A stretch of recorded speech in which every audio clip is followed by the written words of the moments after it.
Oi gente, eu sou a Iane do Minha Vida Literária. Hoje eu trago pra vocês as minhas impressões de leitura da antologia de contos Histórias do Cotidiano, do Mário Henrique Rodrigues Maior.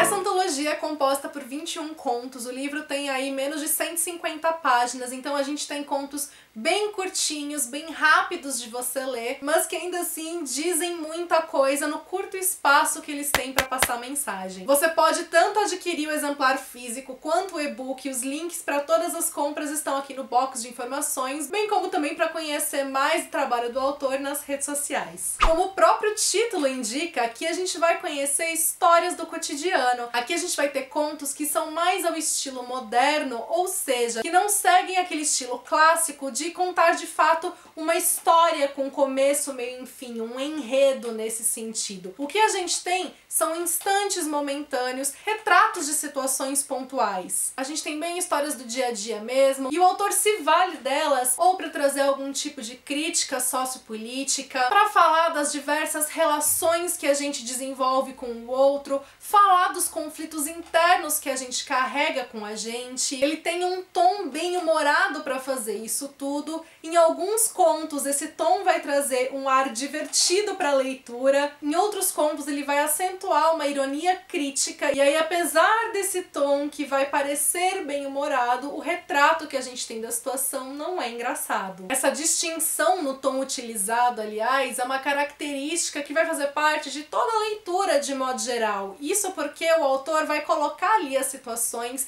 ele traz os retratos, e quem vai fazer essa interpretação é a gente. As mensagens, as reflexões, as críticas, os apontamentos estão todos ali presentes, mas eles não aparecem dessa forma óbvia, dita. E aliás, aí, logo o primeiro conto que a gente tem, ele se desenvolve numa conversa de bar. Você vai vendo os personagens conversando entre si, às vezes eles começam no ponto, passam para outro, bem típico de uma conversa mesmo. E em grande parte eles estão falando sobre o ato de se contar histórias, os caminhos que ela vai tomando, os desenvolvimentos que vão acontecendo, e você observa esse encadeamento não só na estrutura do próprio conto, mas de certa forma que você vai encontrar nas páginas seguintes, nos demais contos. Então é como se esse conto de abertura, de uma maneira muito indireta, tivesse essa característica metalinguística de se falar da própria obra, do que você vai encontrar nos contos seguintes e como você deve estar atento para interpretar, porque muitas vezes os contos podem mostrar alguma coisa, mas eles estão falando de outra nas entrelinhas. Esse é um dos contos em que a gente tem toda a estrutura dele por meio de diálogos. Em vários dos contos a gente vai encontrar essa estrutura. Eu gostei muito de como o autor desenvolveu as narrativas nesses casos, porque ele só tem, né, os diálogos para ambientar a gente, para colocar as características de cada personagem, e ele se sai muito bem nisso. Ele consegue envolver o leitor e passar todas as informações que são necessárias, mesmo a narrativa estando ausente nesses casos. Em outros a gente vai ter também ainda uma expressão muito grande de diálogos, com menos narrativa, mas uma narrativa presente.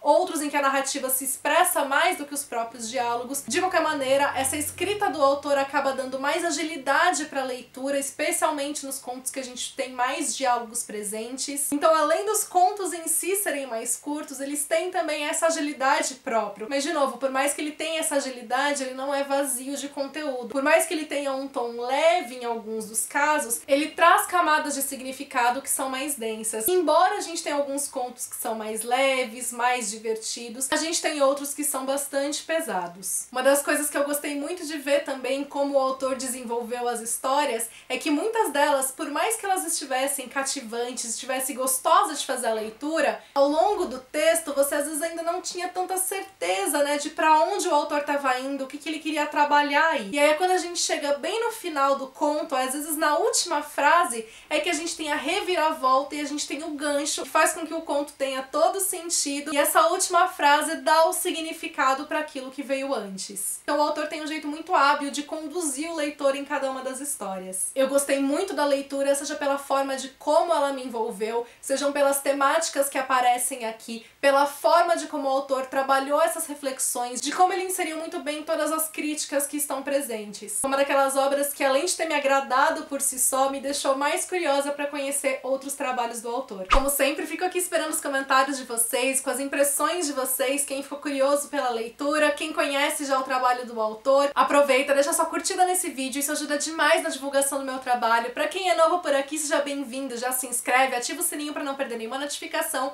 me acompanha nas demais redes sociais, que por lá a gente tem um contato mais próximo. Beijos para todo mundo, até o próximo vídeo.